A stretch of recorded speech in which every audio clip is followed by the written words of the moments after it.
Right, looks like we're live. Good evening, everyone. Welcome. A difficult one today. Paul's just going to say a couple of words, and then we're going to have a minute's silence for the victims in Nottingham today. Over to you, Paul.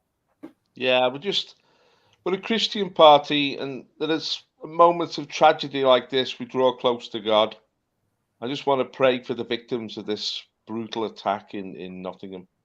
3 people dead, senseless murder again. In the streets of Europe, we saw in France last week. Lord, I just want to pray for the people who've died. Lord, they're in your hands now.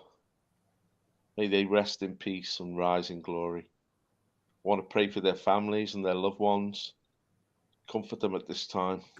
And I want to pray for the culprit, Lord. Another vicious killing on the streets of Western Europe. Lord, we need a return to order in the society. We need a return to humanity. We need a return to you, to your way. We pray, Lord, that those who are carrying out these attacks be disarmed and removed from our society. Lord, it's brutal what they've done. It's really horrendous to take the lives of innocent people. People cut down in their prime for no reason at all. And Lord, you are the judge. You will judge the souls of these people and what they've done.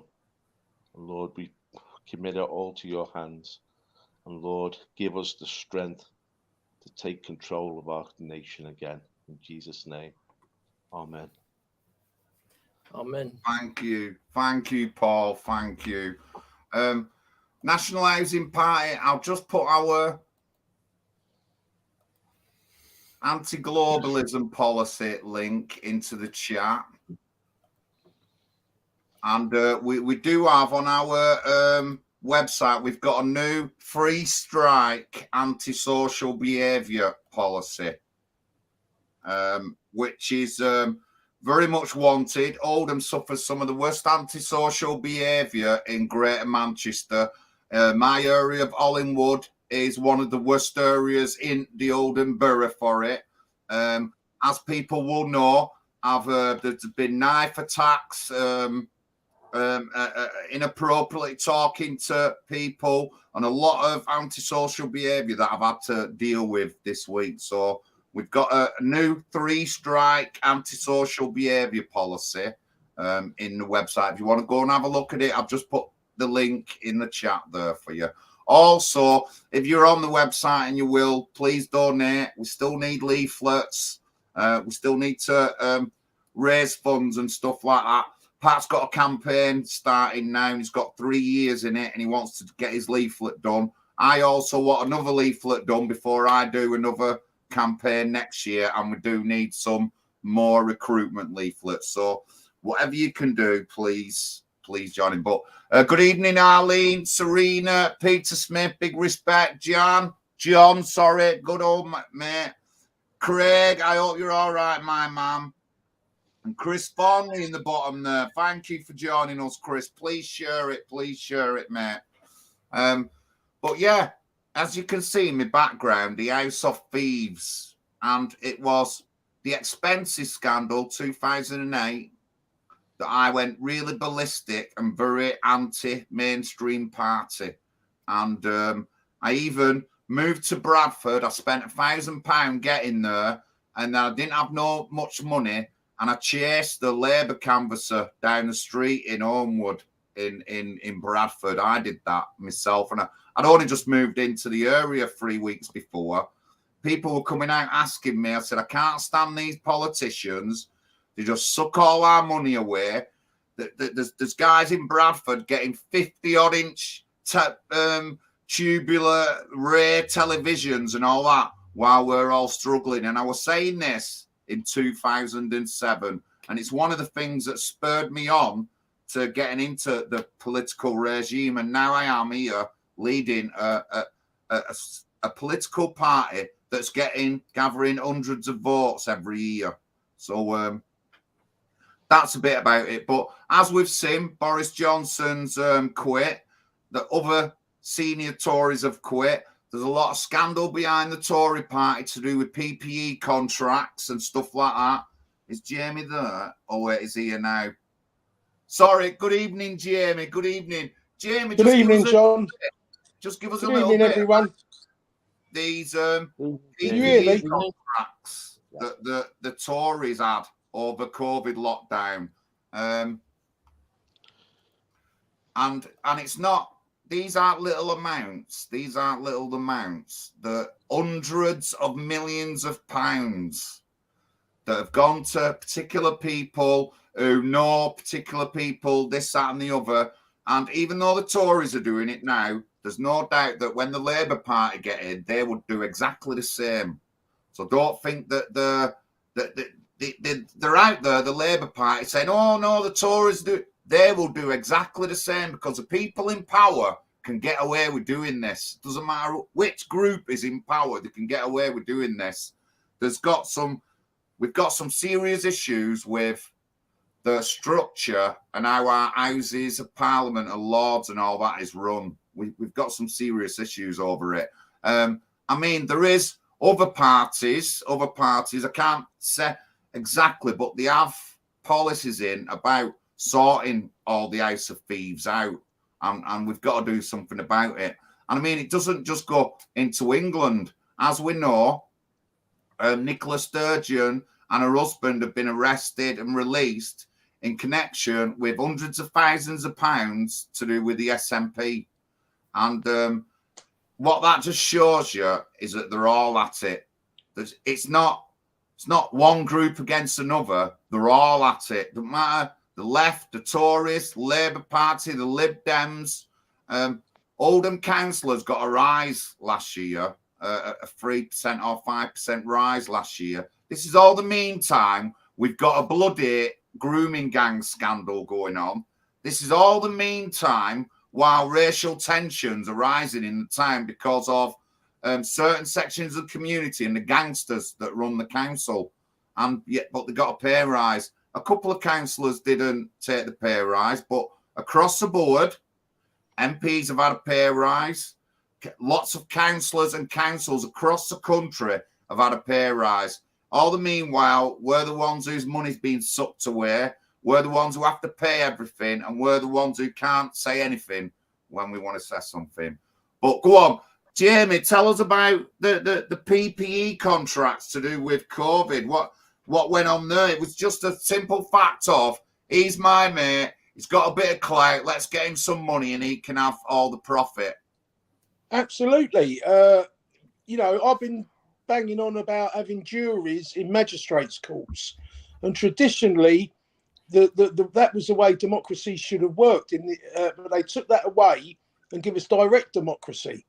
So, if a jury member, someone was arrested for going into a park, I feel like I'm repeating myself loads of times. I said this the other day with Pat, and you're only allowed to go in a park during COVID to exercise. But if you want to get some vitamin D from the natural sunlight, where you can build up your immune system against all the so-called diseases that are out there, then when they arrest you, if you went in front of a jury in a magistrate's court and the jury threw that out, because one jury member has as much power as the king in England, and one jury member has actually more power than the king and more power than the president of the United States of America, because even if a judge orders the jury, the jury can neglect what the judge says. The jury have ultimate power, and they can turn around and say, no, you cannot arrest those people for going in a park and sunbathing. And it only takes one member to do that. And then that court, that would have to be thrown out, and then it'd have to go back to the Houses of Parliament, and then everything would have to be thrown out. All the legislation and statutes and acts would be thrown out, and that would have stopped it in its tracks. That's why they don't want jury members in magistrates' courts, because through that form of democracy, we could have stopped all of this and stopped all the corruption, all of them either getting backhanders from the PPI companies or having shares in the PPI companies. So that's why I believe we need to bring the jury members and stop double jeopardy. Make sure that double jeopardy's back into play, because that was over the Stephen Lawrence case. and bring back double jeopardy. And if it's one person that goes against it, it's not a majority decision. It means that person is not guilty. And if double jeopardy is in play, they cannot be tried again. And then the laws have to be thrown out. And that's how you'd have stopped the COVID laws. But of course, they know that they've got it all under control. They know that a magistrate will not do that. So that's how they get away with it. What we're looking at there, John, is how to hold the legislatures, the House of Commons, to account when they pass laws. The laws have to go through the jury system. The jury system can reject them. Now, the problem is the whole political system now is a racket. It's controlled. It's not that they're answerable to us. They now rule over us, and they don't even listen to us anymore. There's a huge democratic deficit in this society now. The people's voice has been silenced. And the way they've done this is through the party system.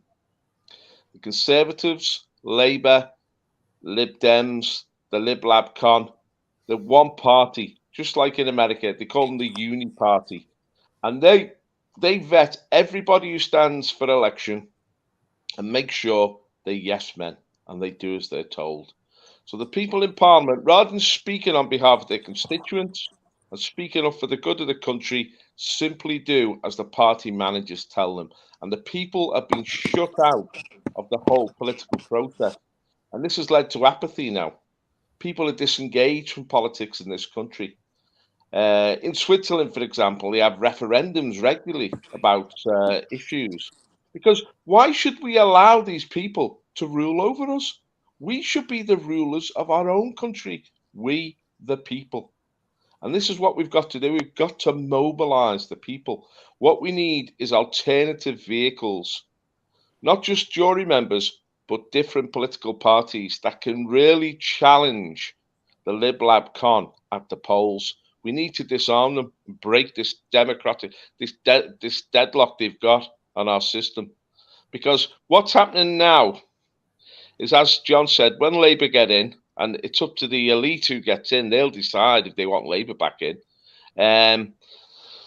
They'll simply carry on the same rackets that the Tories have been allowing. And they'll run the like Tony Blair did and Peter Mandelson and Gordon Brown. They'll run the nation and the national economy and the political structure in their interest and not in the interest of the people. The people are being shut out of politics. Now, the way they've got away with this is borrowing. Instead of raising taxes and causing a national revolt, when they want this extra money now, they just borrow. But that's reached its zenith. It can't go on because we're borrowed to the hilt and our money's being devalued. This is why we've got inflation now. So they're going to have to make some tough decisions about how to run this country, because we can't afford the spending spree that went on during COVID and is going on now. I mean, you're talking about the people coming in on the boats. All immigration is costing this country tens of billions every year. But that's just the tip of the iceberg. The government waste is astronomical. All these institutions like the NHS and the education system are milking the taxpayer. I mean, they're all doing ludicrous jobs. I saw today that the NHS has spent £100 million this year just on diversity training and diversity promotion. It's just an incredible waste of money. But we can't afford it because we don't have the economy to back up this huge government expenditure. We've deindustrialized, we've shipped our jobs out to China, and we're basically a service economy. But if you don't have the inner core of wealth creators, eventually that hits the buffers. So we're coming to a crisis in this country. And this whole racket that they've created, which is now stinks of corruption, and we can see this in Pride Month. It's immoral.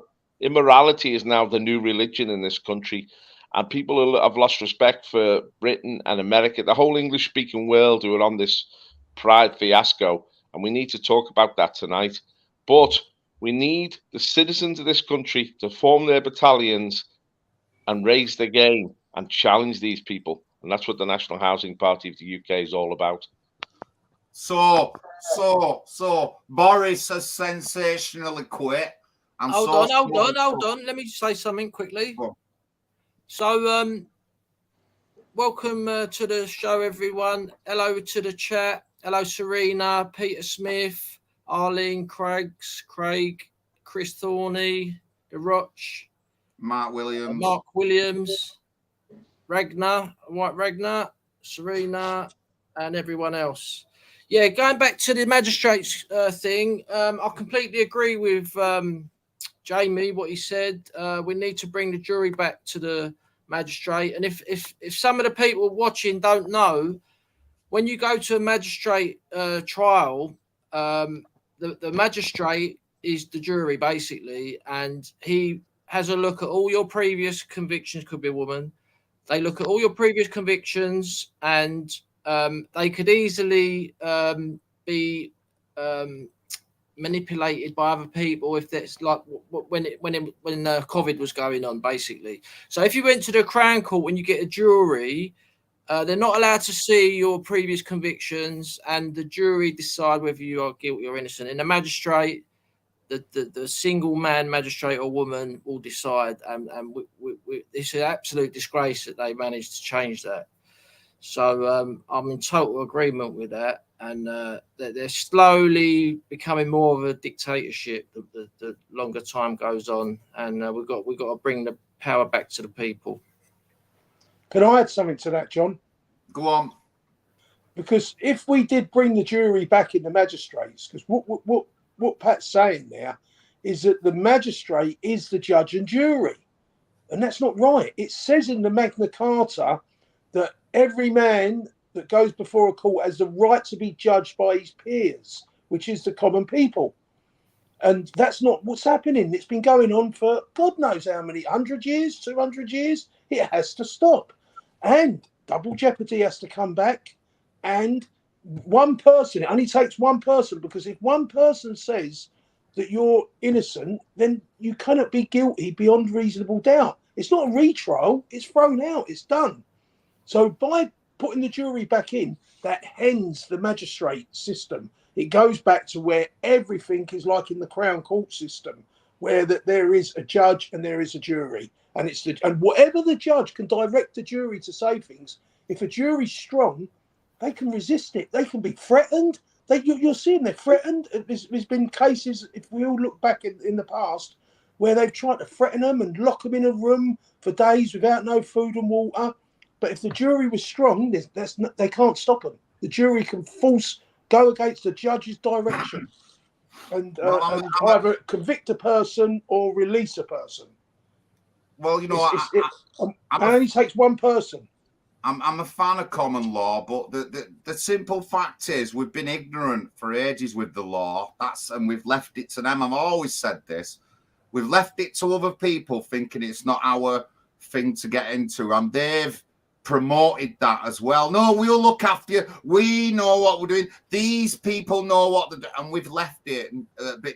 We will get it back, but you know there is a lot of issues, and I do like common law. I am a fan of common law, but again, for us to come back to a really common law place, going to have to be a lot of changes in what's going on now. And I've said this before. The only way you're going to change things is voting to get it all changed, or civil unrest. And I don't want to go down the route of civil unrest. So, but yeah, I get what you're saying about both of them issues. I get it. But I mean, so let's going on. Boris has resigned. Other Tories are following him. There's been a lot of talk about Reform Party. I know Pat's got some big, serious views on, so we'll go to Pat first. But I like it because there's a lot of people are seeing this, normal people are seeing this. And I've already had a couple of mates contact me saying that they can't believe what's going on with the government and all everything that's going on. They can't believe it. And, you know, that they're not shocked. They just can't believe that it's been left to go on this long, or we haven't done nothing about it. And unfortunately, 20 years ago, if an MP was highlighted in a scandal to do with PPE or anything that's going on right now, he'd have been forced to resign and it'd have been the end of the thing, the end of it. But nobody's forcing these people to resign. Kwasi Kwarteng, he's ripped off loads of tax money. Non-dom tax status with Rishi's wife. All the mates and all the rich mates getting and stuff. And, you know, I'm not going to just pick on the Tories. Angela Rayner with a stupendous amount of expenses and stuff like that. But Pat, what do you think of Boris and Nigel teaming up? Well, I'm not a fan of these sort of people. I'm not a fan of Reform. I'm not a fan of Reclaim. I'm not a fan of Heritage. They've all got anti-white policies. We're all banned. Everyone on this panel is banned from their parties from joining. And I've noticed on Twitter there's a lot of very unhappy Reform members, supporters, because Reform promised not to stand aside for anyone ever again, because they famously stood aside for was it Brexit Party then, but it's the same party. They stood aside for Boris to steamroll the election, and look what happened there. So there's a lot of disappointed people. As I said, they're not my people. I don't really like those parties because they're part of cancel culture. They're pro-immigration. They want more refugees. They're all complaining because these poor little toddlers are being stabbed up in a children's playground in France, and they're all saying it's terrible. But they're the ones inviting these refugees into Europe. Farage, I've got a clip of Farage saying that he's happy to have 30,000 Syrian refugees come to our country, no problem. And that's exactly who was stabbing up the toddlers, a Syrian refugee. So when are the people going to wake up and join some real parties like the National Housing Party, who says it as it is? We're anti-establishment, we're anti-permanent settlement immigration, we're anti-giving refugees citizenship and housing. There's only one party in town. What do you think, Paul? Well, when we had the Brexit referendum and we voted to leave the EU, we thought we were getting rid of all this globalism, all this external control of Britain, all this non-stop immigration. You know, it was the hope that once we got free of the Brussels shackles, we could reimpose ourselves and take control of our country again, take control of our borders. That's what they said, wasn't it? Take back control. But the truth is, once we got out of the EU, we've now realised it wasn't the EU, the EU was a problem, but it's globalism itself which is a problem.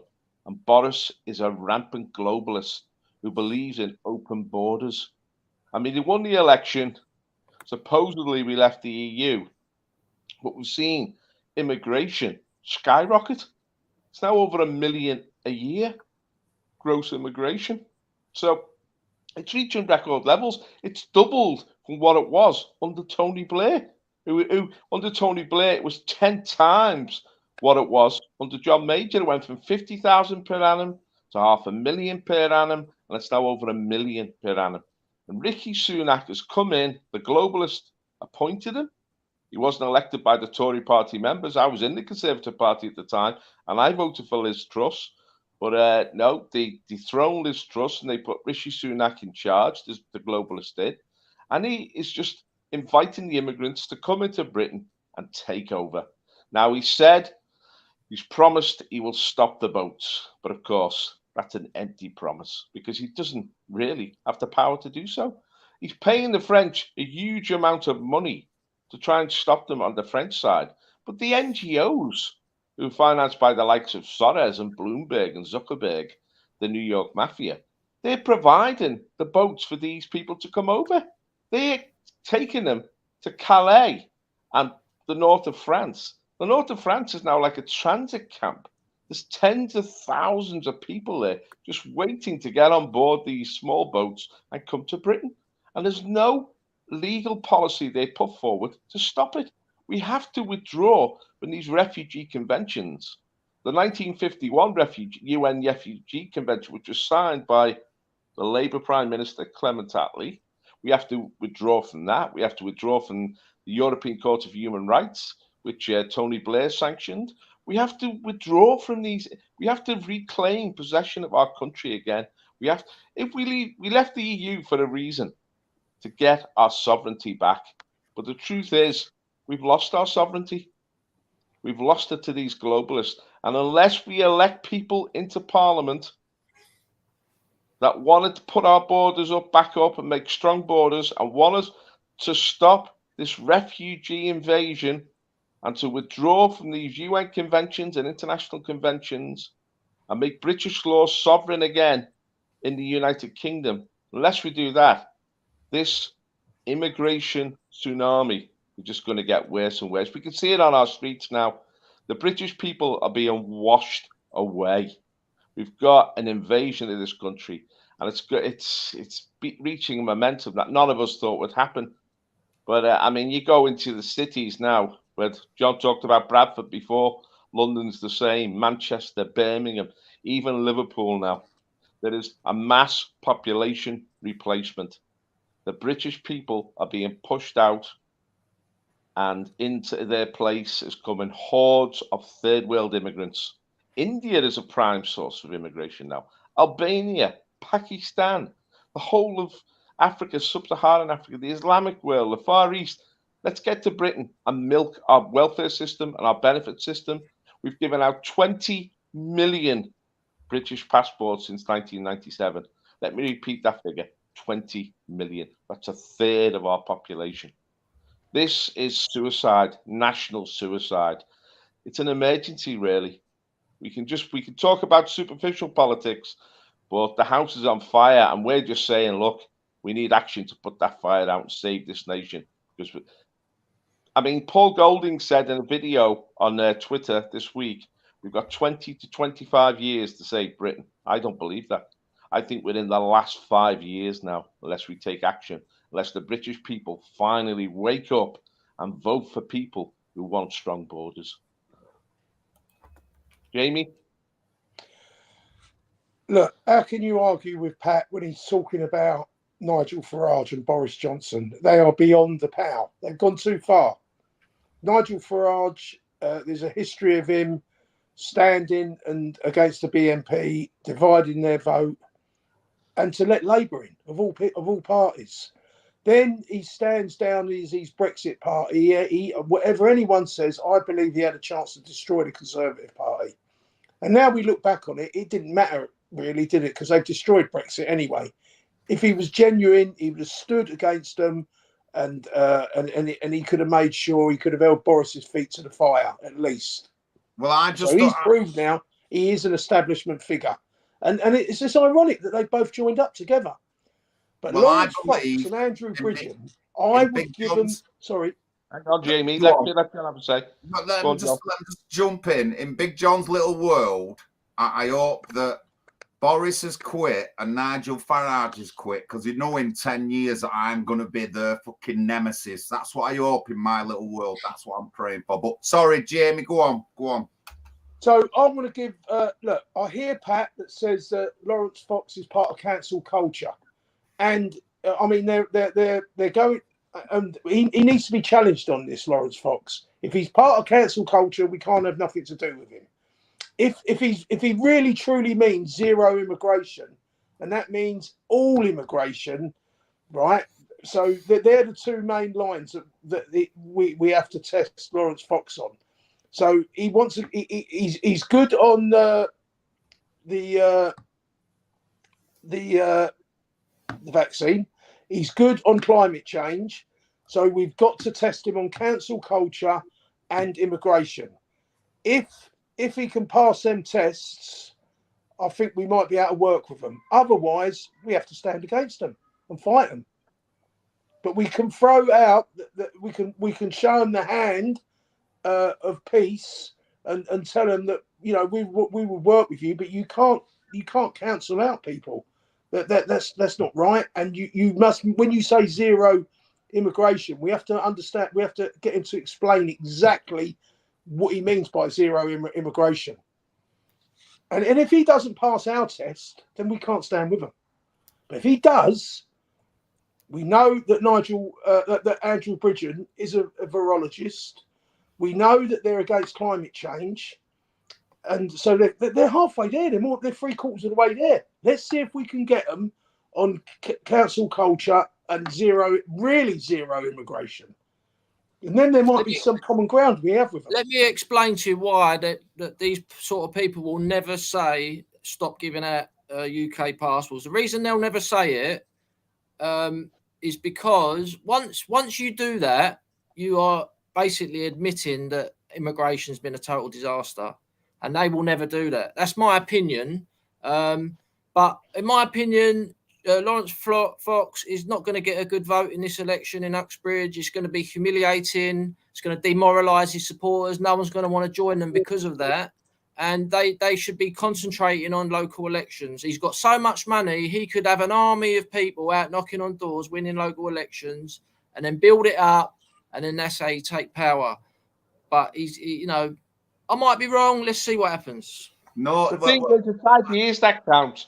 If he's got the ideas that can appeal to the public and he gets those ideas out there, he can get a big vote. But he has to communicate ideas that the public are receptive to. He has to have a narrative which undermines the establishment parties and gives people a real choice. And then he will get votes. But that's happened in the past. He doesn't need the local base. He needs to have activists who can actually communicate. Well, the big question is, Paul, is why didn't Fox and all that? Why didn't they join before all that happened with Andrew Bridgen? Why didn't Fox join Reform UK? Why isn't he with them? Why did he go and start another party? Well, obviously these are small parties like ours. The beginning now. We're all acorns hoping to grow and get bigger. But the party that grows the biggest is the party with the ideas and the policies that are needed in this country and the courage to communicate them. I just have to go for a second.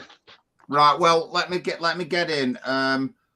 He joined other parties and all that because the people we have in politics now are all up their own asses. We don't have anybody who can really relate to working class people or who've worked themselves up.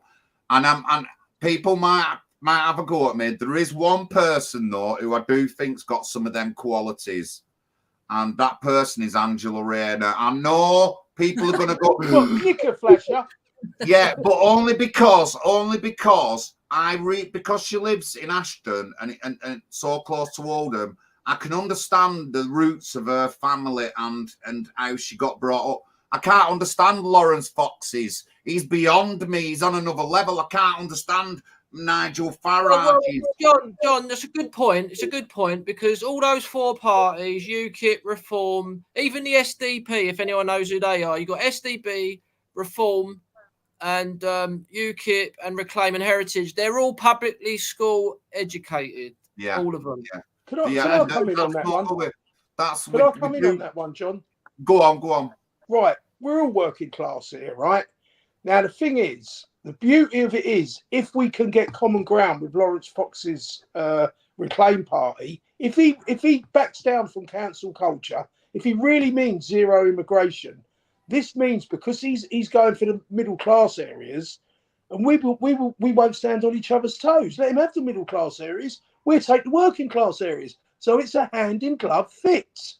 We don't have to understand each other. What we don't want to do, if we can get common ground, is not stand on each other's toes. And we naturally are looking at different people. The middle classes think entirely differently from the working classes. He is a libertarian to a certain extent, and he's not a Christian. But that's how a lot of the middle classes are now in this country. Whereas the working classes are more likely to go back to Christianity and to believe in a good form of democracy. And so I think that actually makes us actually more compatible to work with them because we don't stand on each other's toes. Another thing about Lawrence Fox, he really makes a big thing about mocking people if they say like a trans woman, whatever it is, they can't say what it's actually a man or a woman. He mocks people for that, but he can't say what a British person is. So he will say David. We have to find. We have to get common ground. David Lammy is British. The Dawn Butler is British. Diane Abbott is British, and Sadiq Khan is. And they're not. They're British citizens, but they're not British people. and he won't even acknowledge that. So, well, I mean, they're politically correct, aren't they? And exactly, again, that's another thing. That's I've what middle stopped classes watching are TV like. news now. I don't even watch it anymore because it's just so politically correct. I can't take it no more. Them And people, respect to Jamie because he's never watched it. but Jamie, no, I get you, Jamie. You know what I mean? Because there is a few of these people that I do like and stuff like that. But we've just got to get over this. I can do better than you, and we're not together as a team like we used to be years ago. We're not like that. Our communities are divided. We don't know who lives on the next street. We used to know all this when we were younger. I'm sorry, I did. And we become really divided, and we don't talk to each other. And everyone is better than the next person. You know what I mean? And everyone's got attitude. It's been bred into us. It's not because these people. It's not. We're always fighting, and it's not because of just the individual people. It's been bred into us and indoctrinated to us. You can have this. Nobody can tell you this. You're the boss of your own life. You're this, that, and the other. We don't have any structure or anything in our communities. We don't. Paul, like back in the day, like Paul would have been a community leader, and there'd be lots of people going to Paul for advice in certain things and all that lot, you know, and you know, we don't have these people. We don't have these kind of communities. So, you know, we're really broken. And I think that's one of the big reasons why we don't vote enough and why we don't We vote. talk about like this attack today, John. Pardon? It's up to individuals to rise above the milieu, you know, to assert themselves and to be leaders. Now, if Lawrence Fox has got the charisma and the leadership qualities to break out and to actually win this election, he would de facto become the leader of the right in this country, like Farage became, because success matters. You've got to make an impact. And you can talk the talk and you can make all sorts of comments, but you've got to do it in the real world. You've got to make an impact. Now, it's going to be interesting in Uxbridge to see what sort of vote Lawrence Fox can muster there. If Pat's right, he's going to go down like a lead balloon. But he's ambitious and he's brave. You've got to be courageous. You've got to face the challenge. Don't forget, we don't have European elections anymore. We only have local elections every 4 years now.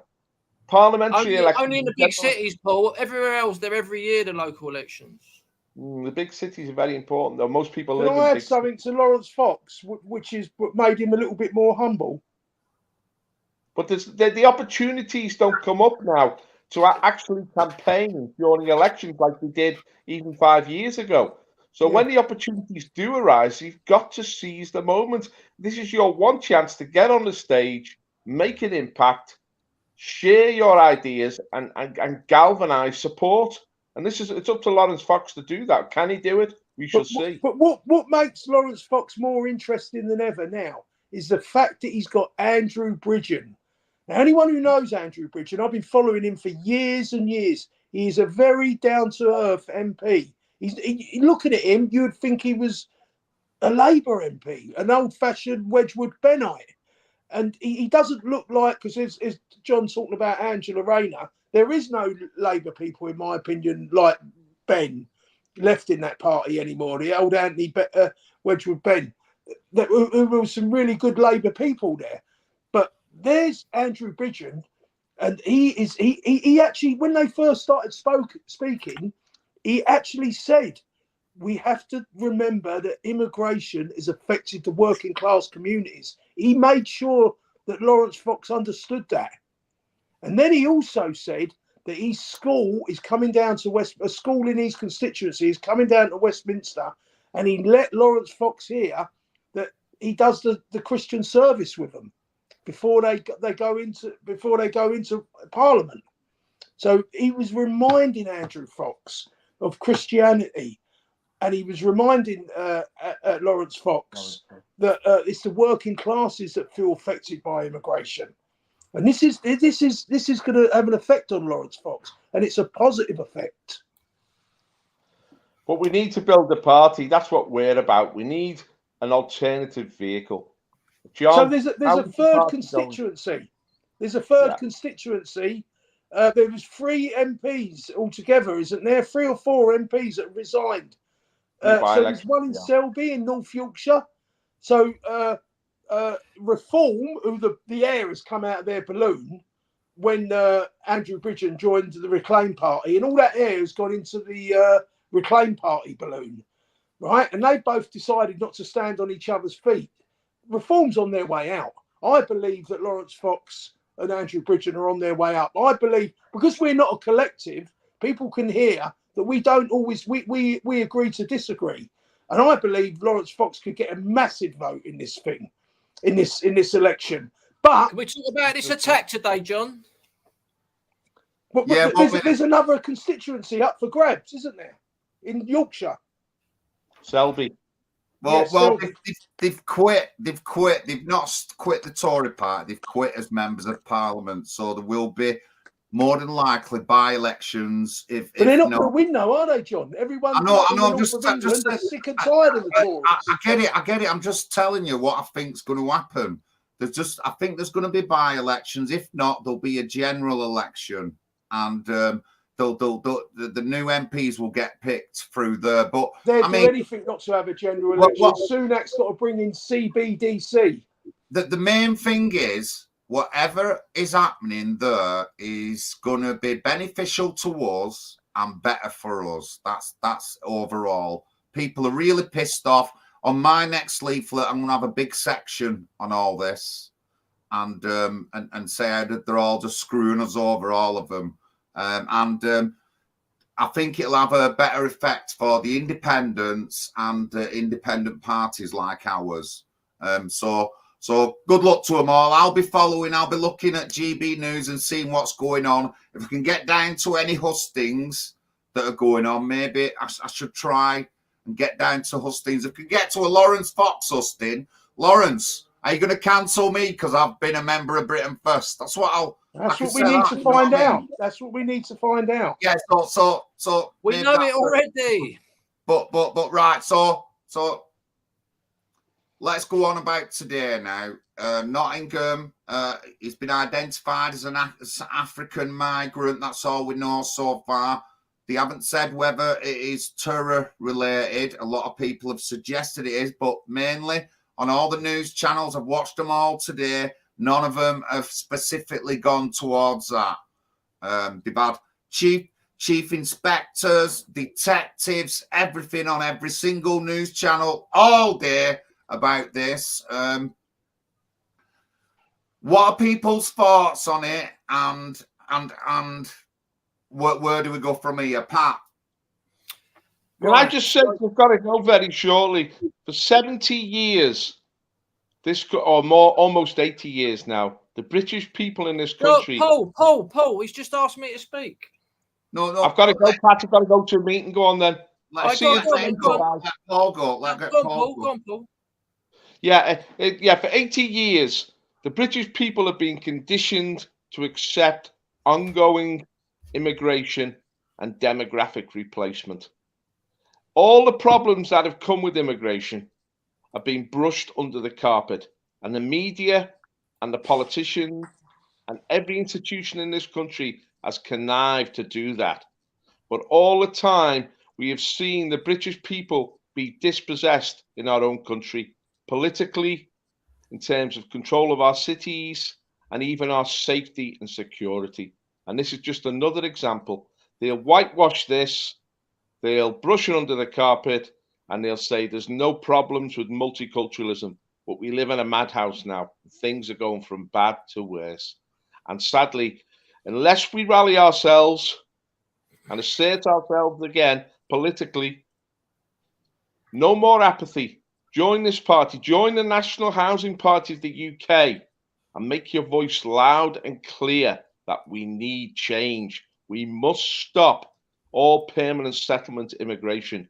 We must stop multiculturalism overwhelming our nation, and we must reassert that these islands belong to the British people, and we want them to be orderly, secure, and democratic again. On that, I'll leave you guys. Take care. Have a good night. Take it easy, Paul. Thanks, Paul. Yeah, thank you, Paul. Thank you. So right. I heard about this attack late morning. I heard about it, and I got onto the trend, see what was trending. Nottingham was trending on Twitter, so I tweeted something, and my tweet has been seen by 368,000 people. Whoa. Which is pretty good. And I'm being attacked left, right, and centre by the lefties. Basically, what I said was people being run over and stabbed to death in Nottingham with 3 dead. We are being raped and murdered on a scale never seen before. And the Lib-Lab Con do nothing but say refugees are welcome. NHPUK say exit the UN Refugee Convention. So what I've heard, right, of what's happened, first of all, the police released a picture of a pair of hands in handcuffs, and they were white hands. They just released a picture, not of the face of the person, just the hands in handcuffs, a pair of white hands, right? Everyone knows about this. And the eyewitnesses on the scene saw the driver of the white van was a black geezer with dreads, right? So the time was very unusual. It was between 4 and 5 o'clock in the morning, right? So a lot of people have been saying, oh, this can't be a terror attack, because if it was a terrorist, he would have picked the rush hour at 8 o'clock in the morning or later in the day or something like that to get more victims, right? But if the police were going around to raid these terrorists, right, that's what time they go and raid, between 4 and 5 in the morning. He might have got wind of that, and that's because I've heard that he's gone out driving, running into people with his van, getting out and stabbing them to death. He's done it 2 or 3 separate incidents. Like they weren't all together. 2 of them might have been, but there's definitely 2 what wasn't. So I don't know what to make of it. What I would say is he could have been, he could have been converted in prison. They're teaching these black youths now that the British are evil. The British are responsible for slavery. That's not your real name. That's the slave master's name. You must convert to Islam. You must take revenge on these people. They've stolen your identity. They've stolen your culture. They've stolen, which is true, right? They have had their culture and language stolen. But what should have happened is they should have been taken back to where they was stolen from. But as we all know, a lot of the people in America, all the slaves, and they didn't want to go back because they was going to be enslaved again by the chieftains. So it's not a simple conversation.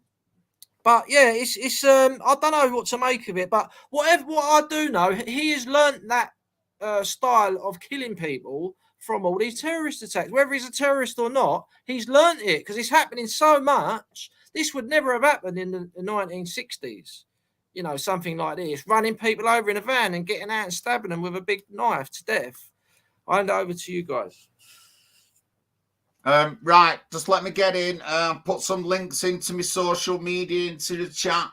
Please like and subscribe if you haven't done already, and share to other platforms. We still want donations, please, as well. So I hope by the time I finish the stream, maybe by tomorrow, there's something gone in. But please, we need leaflets and stuff like that.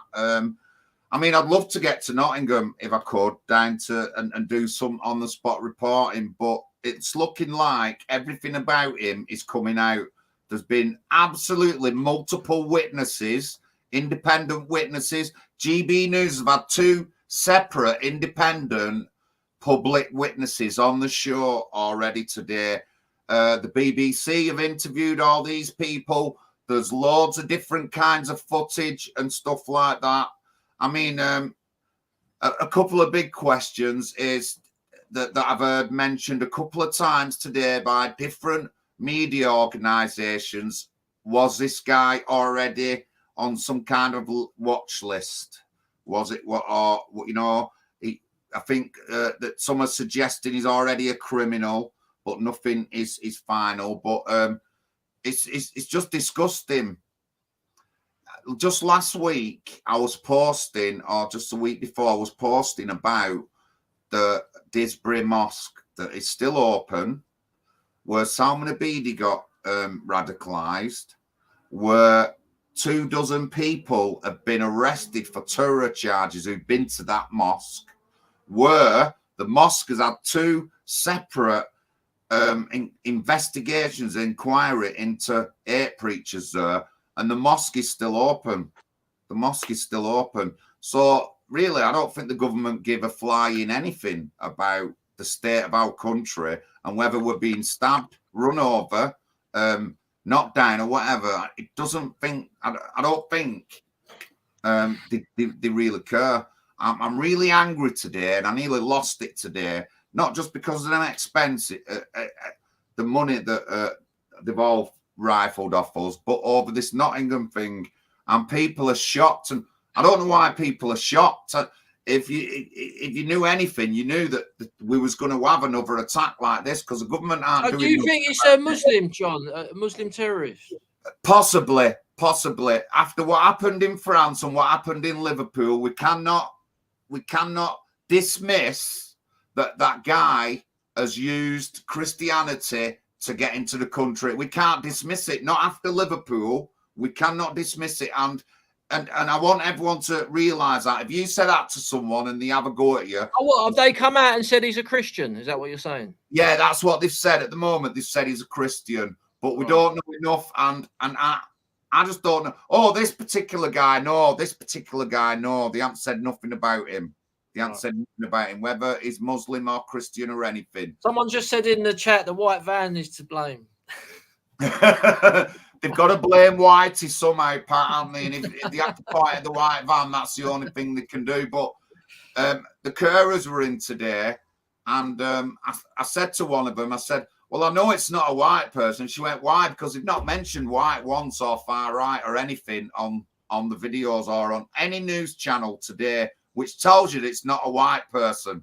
It's just simple as if you know our media, you know it's not a white person, but it's been semi-confirmed now that he's not white and he's African descent. But guys are not looking after us. This is going on all the time. These are only the ones we know about. There's people being killed all the time in for the cause of either religion, extremism, migrant with backward views all the time, and nobody's doing nothing. And it's not just adults, it's starting in our schools. And as Pat says, when they come over here, people now that they're put on a pedestal, forget the white people, you can have everything here, they're horrible, they're evil and all that lot, and they're just going out killing people. And the government are never going to admit it, but I'll tell you what, I know that for a fact. Jamie, come on, what do you think? Well, I'm not going to look. We're not a collective here, so I'm going to come from a different angle, and I'm going to use the word false flag. Now, what do I mean when I say the word false flag? I'm not saying that people haven't been stabbed. I'm not saying that people haven't been hurt. But what I'm looking at is this man on drugs? Is he on antidepressant drugs? Is he on some other form of drugs? Because a lot of these drugs that are being dispensed out on prescription make people have hallucinations, right? Now I'm going to go down, and I'm not going to go down the Tommy Robinson road. I'm going to go down the road of who's enabled this to happen. We have to go to the root cause of this. And the politicians are the puppeteers, right? We know who is behind, who's pushing the politicians to do all of this, right? Throughout the whole Western world, right? And they're trying to turn us against each other to fight each other. The people behind all this are the Zionists, in my opinion, because they control the politicians.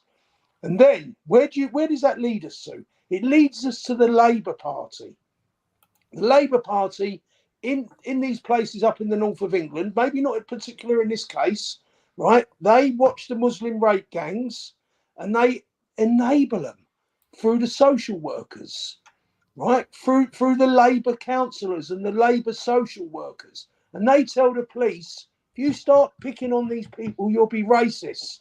And this is enabling things to happen in our society. No Muslim would be raping any underage girl, right, if they wasn't being bought in this country by the Zionist-controlled puppets, politicians, and then by Labour, the communist-controlled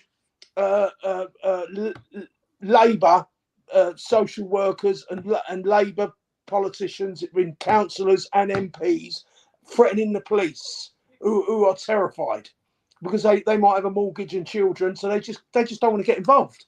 And this is how it all happens. Now, with this guy here, is he on prescription drugs? He could be. Look, I wouldn't even bother with GB News. I wouldn't even bother with BBC interviews. What I was waiting to hear there is any alternative news on this, because that's the only way you're going to get to some truth of it. But yeah, you can look at it, and when they don't say it's a white man, we know it's going to be someone of colour. So that's what it is. It's been confirmed. And he has dreadlocks. So if he has dreadlocks, I grew up in Paddington next to the Notting Hill Carnival, I would then more likely presume he's of Afro-Caribbean origin. But like Pat said, he could have been in prison and he could have got radicalised, or he could be on prescription drugs and he's hallucinating. These prescription drugs they give them, and they're common prescription drugs. They can call people, and it's being, and that's why it's a false flag. They know that if you put stuff on the news, it triggers people on these prescription drugs. It's being done, and that's why it's a false flag. If that's the case, and we need to get the alternative news. Forget GB News. Forget BBC. UK like John, column I've been at work all day UNN. today. I've been at work all day today. I haven't been out. So I listen to Classic FM to keep me away from the mainstream media. But what comes on? Global news comes on every half hour, every hour. So I have to put up with that. And isn't it funny? It's called global news. So I haven't been able to get no alternative news. I've come in, quickly had some grub, and I'm now on it. I know nothing about this apart from what global news has told me, and I ain't going to trust a word they say. So I believe these things are false flags until I've been proven otherwise. Right, fair enough. I get the false flag thing. Yeah, so UNN, that's going in the chat now. The DLive channel. David and the team, they're pretty good. And UK column, I like that. I like that one. They're good lads. A bit left leaning, but I'm still a fan of a lot of the stuff they do in UK. So I'll just tell you that straight away. So do I. I listen to them every week. I'll tell you a little story. I was out jogging today, and I was jogging past the High Court on the Strand, and I always see like protests out there. Anyway, there was some people there protesting about Julian Assange, so I had to go and say something. And I said to this geezer, I said to him, I was surprised at his reaction, to be honest. I said to him, he knows what it's like to be persecuted now, doesn't he? He went, "What do you mean?" I said, "Julian Assange, he's in jail being persecuted. He knows how it feels now."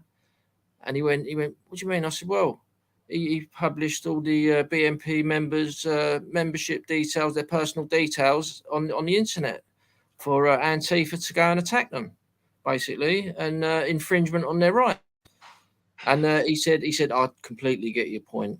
And I took my hat off to him because I thought he would have been like a bit hostile to that, but he that's what he said back to me, and I was surprised. So, well, I was one of the members that had my name and address. They phoned us up, but to be honest with you, I wasn't really bothered about it.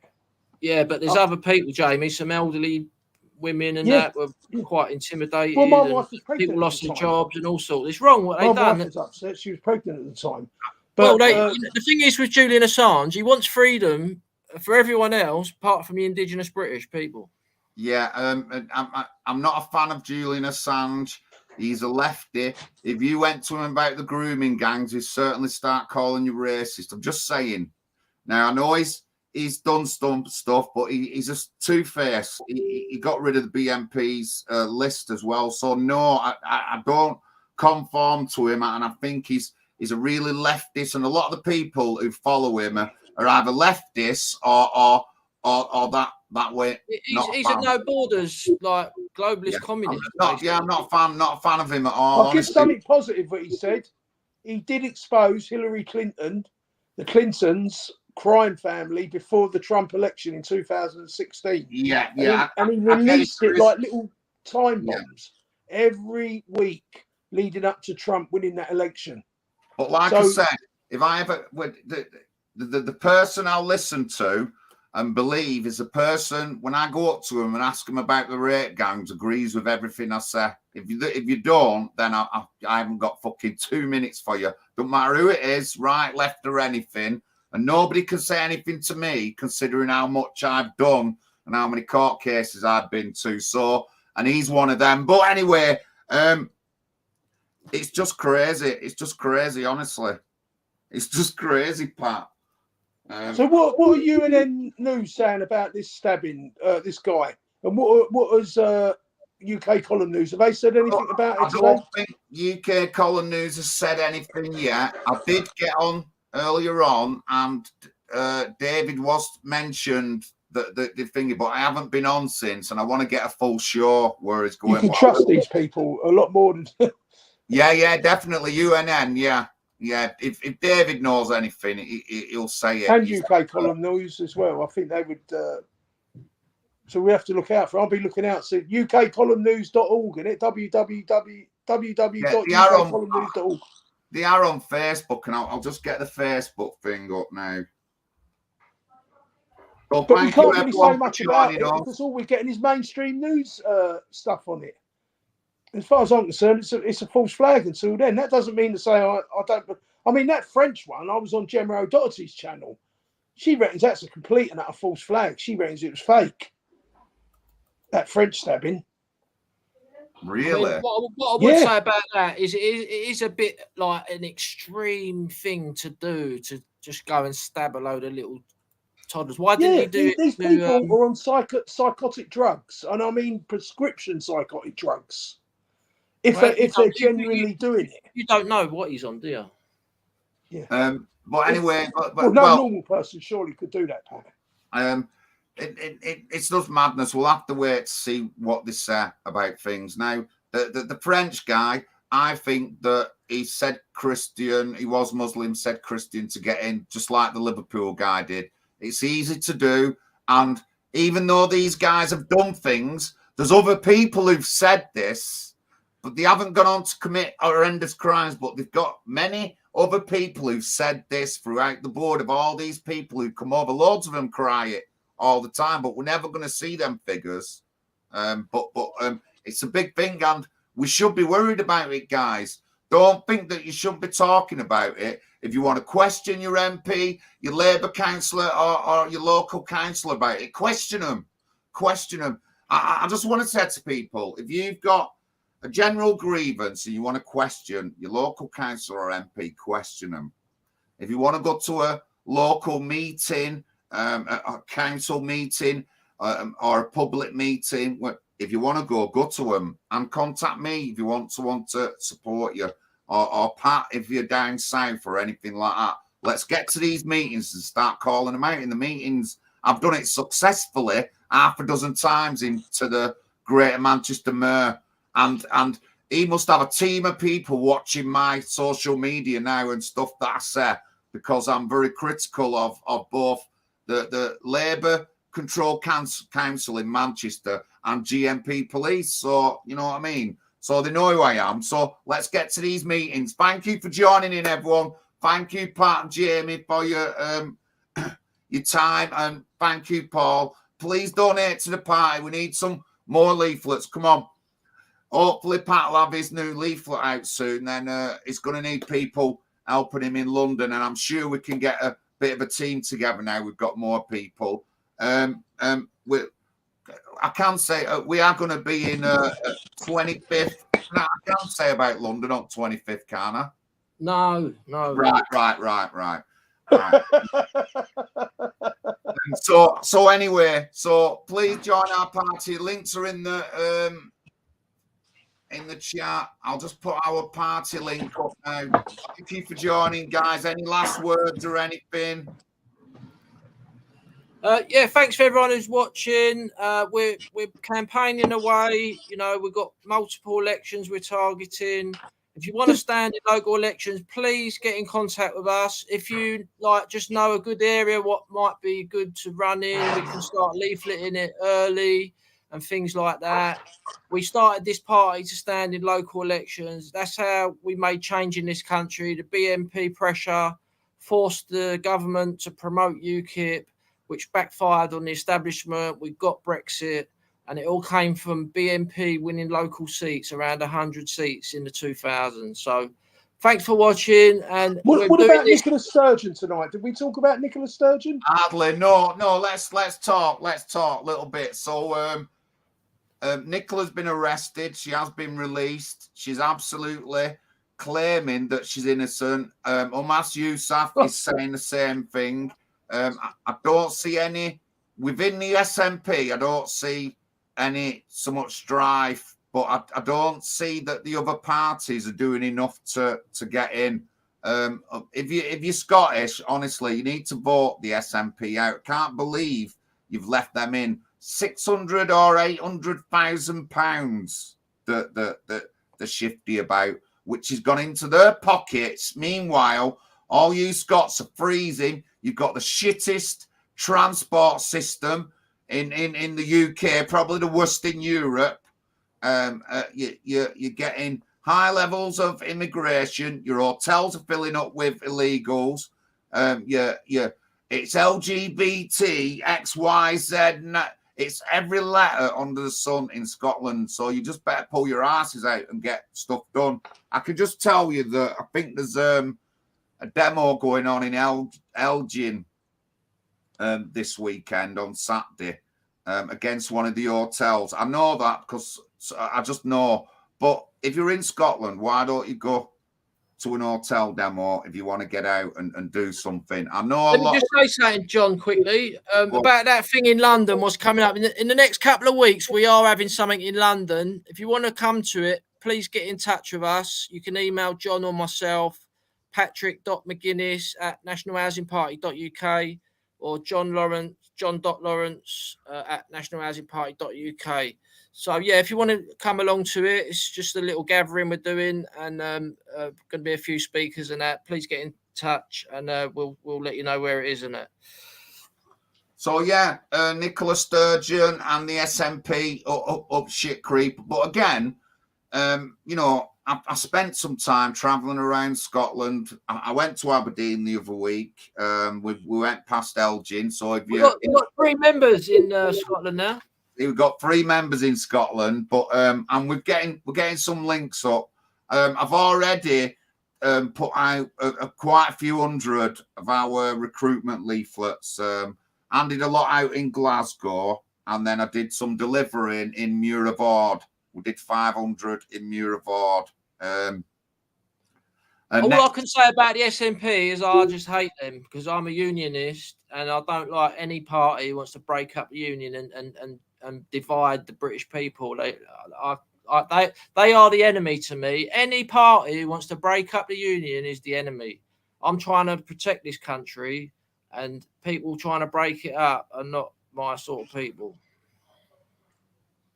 Jamie, can I have a go on it? Can I have a go at Nicholas? And go on. Well, let's look at England first, right? In the education system, white working class boys are the lowest in the education system. Closely, just above them, black West Indian boys. Right now, why do I mention that related to Scotland? Because the SNP has failed the education system. And the percentage in Scotland for the indigenous Scots is really high. So we're talking about that the entire Scottish people have had massive failure from all this dominance that the SNP's had. So wake up, Scottish people. These people are not there to educate your children. They're communists. That's why they are anti-union. That's why Pats hates them. But let's describe them what they are. They're communists. They pushed the LGBT agenda and put men in women's prisons to rape women. And then they try and talk their way out of it. Right? And Karl Marx said, break the family unit. And that's what the LGBT does. And they embraced it more than anyone. They are radical communists. They're evil. And what's actually done here is because we know this is Rishi Sunak's been put into power, as Paul said earlier. He voted for Liz Truss. Kwasi Kwarteng lowered the taxes in his mini budget. He had to wait until after all the stuff happened with the Queen and she had to be buried. And it looked like Liz Truss had been there forever. But she'd only really been there for a couple of days, really, because they closed Parliament down for the Queen's death. And as soon as they came back, He done his mini budget, and he lowered taxes, and they done a financial Bank of England coup d'etat to get rid of to get rid of Kwasi Kwarteng, and then that meant that Liz Truss was finished to bring Rishi Sunak in. Now, why? But we know that the Labour Party must be and Tony Blair Mark II, Keir Starmer must be the next Prime Minister, because Sunak's been brought in. He's been brought in to bring in central bank digital currency. And it's going to be so unpopular. I believe the whole financial system has to crash to begin to bring this in. And so, but the people south of Adrian's Wall don't like Tony Blair Mark II, Keir Starmer. So what they've done, because the whole political establishment are totally and utterly corrupt. And what we're seeing here is that they've thrown the SNP to the wolves. They've thrown them to the wolves because there's 50 odd votes there. Is it 55 votes in Scotland? They probably got most of them, the SNP. And they now know that the people south of Adrian's Wall will look at something like the National Housing Party if we stood, or the Reclaim Party, to vote for anyone other than these lot of losers, these lot of corrupt scumbags, right? So what's happening here? They've had to throw them to the wolves, and they've had to release the corruption. We're only getting a thin slice of the corruption. We know that they was involved in PPI up in Scotland, and God knows what else they was involved in towards that lockdown. But they've had to throw them to the wolves. No one's been charged. They've arrested them. It's just a matter just to get rid of them, bring in the Labour Party, so that there's another 50 odd seats there up for grabs for the Labour Party to win now, to guarantee that Keir Starmer, Tony Blair Mark II, becomes the next Prime Minister after Rishi Sunak gets rid of cash. For a lot of people, because the cash machines will have no money, the banks will all crash, and then they're coming as the saviours saying, it's all right, we've got this new bank, you can all sign up to it, and you just charge your credit card up or your debit card up on it. But you won't see the cash. You won't see the cash. And then that's how they control us. They will control us like you've never seen controlled in your life. And that will make them so unpopular that people will vote in Tony Blair Mark II, Keir Starmer.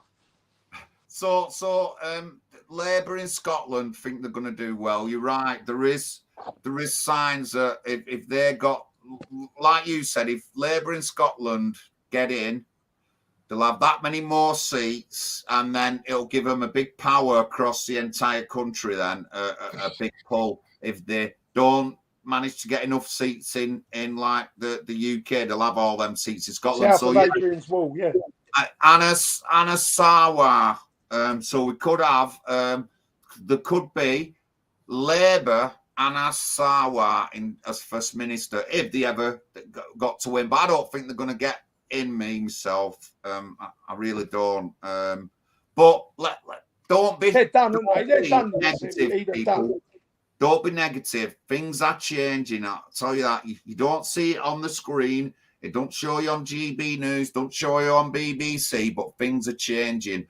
The amount of people voting for independents and parties like the National Housing Party is increasing by thousands of % every year. Believe me, honestly, we know we're 2 years we've got to get this party going, and I'm a big study of the elections and that, and I've seen all these. I've done detailed videos on, so there is a big change coming. I know Pat agrees, and I think a lot of other people do, and he's more on the same as me because we see it coming. We've seen it coming, so don't be dejected by this. It's all good, this. It can only benefit us. It won't give us anything negative. It's only going to be benefiting us because people are just going to join us because they won't join them other parties, and that's a benefit. So we need to be relevant, though, John. I'm in Paul's court here. I do think we need to take the chance and a gamble and stand in one of these by-elections. There's going to be by-elections in Scotland as well. Yeah, I know. Paul's up for it. Paul would love to stand. That's for another time. That's for another time. But we put an antisocial behaviour policy in, and which is the one that Jamie's worked on. The monetary policy. The monetary one. And we've got a monetary policy on that Jamie has worked on, and will be doing more to this policy related to the stuff he's just been talking about, the cashless society. Everyone's that's a big issue. It is a big issue with lots of people, and a broad spectrum of people, left, right, centre. Everyone's got a problem with that. So Jamie will be working on that and doing more to do with that particular policy. But yeah, these are big issues that we do need to talk about.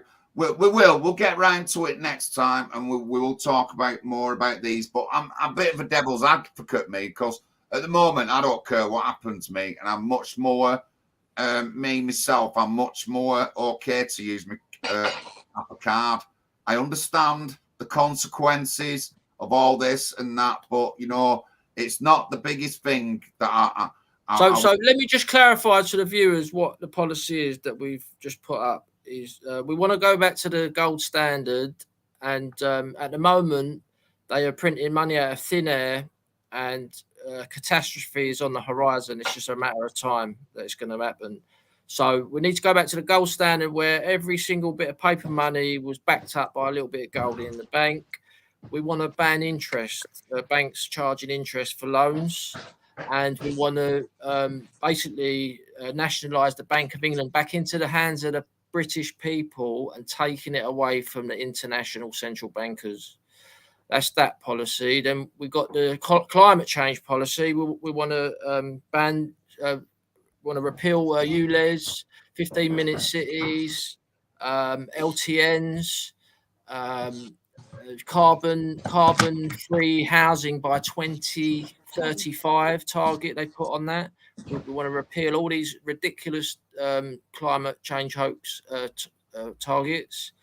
20 mile an hour speed limit in London. This is a nightmare. We want that raised to 30 miles an hour. Also, we've got another policy there as well. So yeah, that's. Can I add something to this? Yeah. John said something interesting when I spoke to him on the phone earlier. He wants to reopen the coal mines. Now that will really get up the climate change people's nose. That'll really get them. I mean, that's what we got to do. Bring back coal mining. But can I explain to you, John, how it will affect you by not having cash? They will be able to everything you do. I get it, and I know they can track you. I get that, right? But right now, it's a control freak, really. It's frightening. It's terrifying, actually. But if I'm doing something right, well, I'm going to have to go, lads. No worries. All right, thank you, Pat. Thank you. Well, I'll have another 5 with Jamie, and then I'll see you next week. Yeah, 7 o'clock every Wednesday, people. NHPUK Weekly Stream. All right.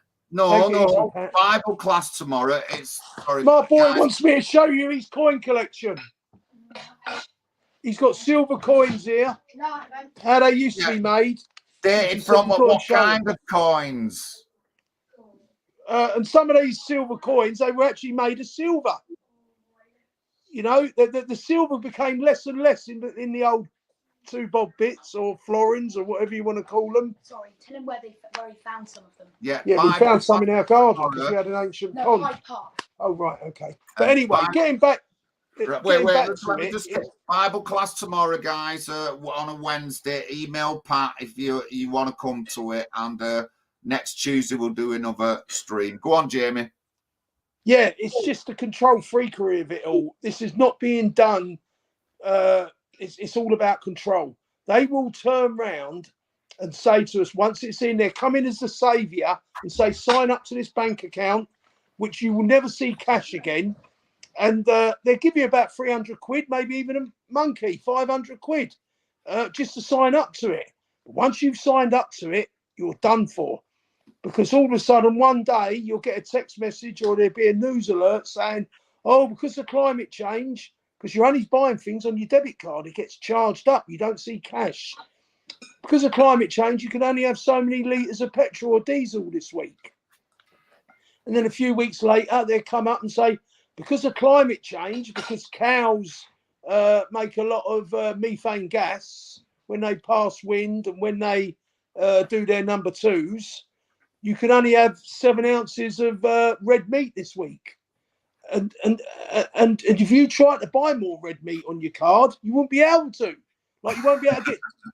So this is where we are, John.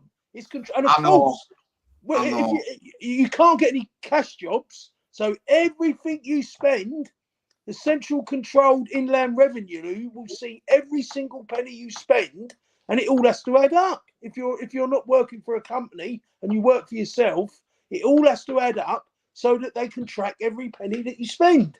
So we all have to opt out from the central controlled central bank digital currency by using to barter.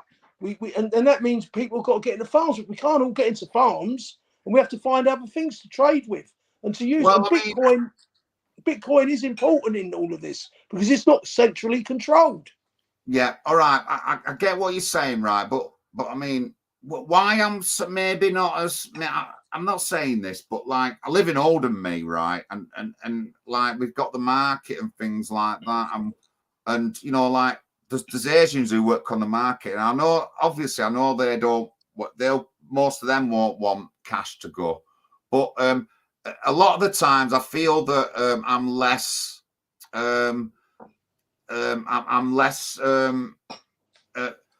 It's not as bad for me than it is for other people in other areas of the country. That's what I feel sometimes through me living in Oldham. Not because it's like not because of the crime or anything like that, but like in Oldham, there's a big resistance against gender identity and sex education in school, and it's in Oldham, and I feel safe from all the trans mob and the lefties and all that. But I know that when you go to Bristol or you go to Liverpool, that the trans mob are all everywhere, and Scotland, you know, and they're all in your faces. But it just don't happen in Oldham. It just don't happen. And well, you know, I took my 4 kids out of school because of it all, don't you? Really, because of that, yeah. Well, I went to war with my school.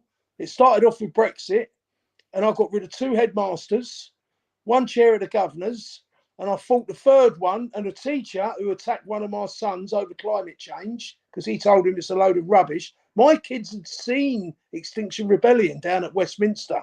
They knew what a cult they were, and they wasn't having nothing to do with it. And then during the COVID lockdown, when everyone was flying the rainbows, associating that with the NHS, I knew, and I went up to see my school after everyone finished. Boris told everyone to come out at 7 o'clock and wave the rainbow flag for the NHS. I knew what was really going on. That was to normalise the rainbow flag, to make it look like, you know, it's not associated. I went up to my school and I see rainbows all over the windows, plastered. And at that point, I got a horrible gut feeling that I knew they was going to tell my boys they could be girls, and my girls they could be boys. And through the Tavistock Institute, they will take them in and groom them, put them on puberty blockers. Do you know puberty blockers are the most expensive drugs in the world? Thousands upon thousands of pounds. They make a fortune out of destroying your children. Because if they puberty block your children, they'll never recover from it, and they could get cancer. And they will cut their penis off, John. They will cut their penis off. And they would say your son's called Sam. They'd say, in school, you can be secretly called Samantha, and we won't tell your parents.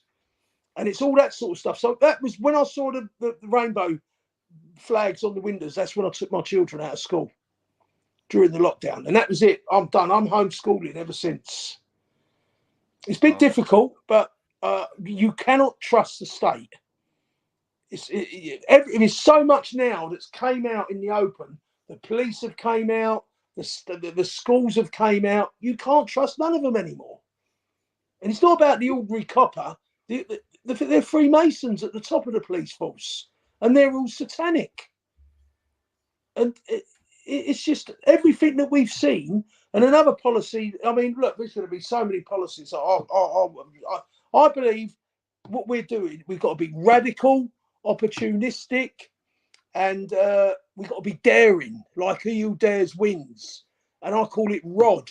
Radical, opportunistic, and daring. It's ROD. That's what I believe the National Housing Party UK should be. ROD. Radical, opportunistic and daring. And I think on that one we can call it a night. What do you think of that? Do you like that? Yeah, I do. Yeah. Have you heard what I call MAGA? MAGA is the universal name. It'd make America great again. But it's universal. It applies to us. Guess what we call it in this country?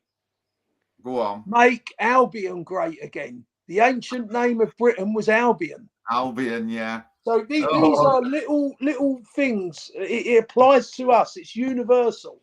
It's not just about Donald Trump. It's the MAGA movement is the people that have risen up, and they're Christian. They're mainly Christian in America, and they believe in the Second Amendment, and they believe in free speech. And this is what we've got to harness. Christian, and this is a Christian party. This is what attracts me and my friend Brexit Matman to this party. And we believe in the Second Amendment, myself and Brexit Matman. And we're seeing that we've got no choice because the police have betrayed the people in so many levels. And the ordinary coppers, they might be good coppers, right? But what can they do when they've got a mortgage and a family to look after? They can't do nothing. So the whole system is rotten. I would, we need to go to the American system of the sheriff, and the people we've got it in the Bill of Rights. Protestants have the right to bear arms. It's in the Bill of Rights, and that means Christians can bear arms. Bring it back like the Americans have got it. Bolsonaro, he told everyone in Brazil, go out and buy a gun. Go out and buy a gun. He copied the American Constitution because the robberies were off the Richter scale in Brazil. And millions of people went out and bought guns in Brazil. And people won't come around raping your wife in your house and all that. You had a gun to defend yourself. And it worked in Brazil. The crime rate went down and the death rate went up for those criminals. Right. Thank you very much, Jamie. Thank you. Yeah, let's start our call stations up. We only have 3 or 4 active call stations. We had 1, I think, and I think they're going to fire up a couple. But how many was on tonight, John? China has thousands, more than 3,000 at the moment, and they're going to continue. Let me just check. They're going to continue to open new call stations until 2033 or something like that. So they're not really taking much notice of the Paris climate change. No, they never do. Lip service, that's all it was, lip service. Yeah, nobody says anything about it. That's the worst thing.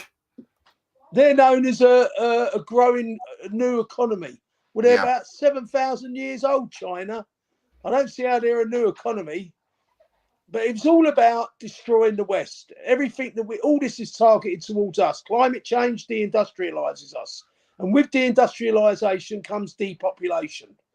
Go and think of a gold rush town in California over 100 years ago. Everyone poured into that place when they found the gold.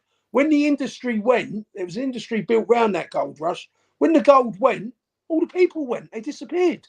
And that's what's going to happen to the whole of Western civilization if we deindustrialize. Can I just Brexit Matman's in, Dan's in. Hello, Dan, how are you? Dan, my phone number, Dan, is on the screen.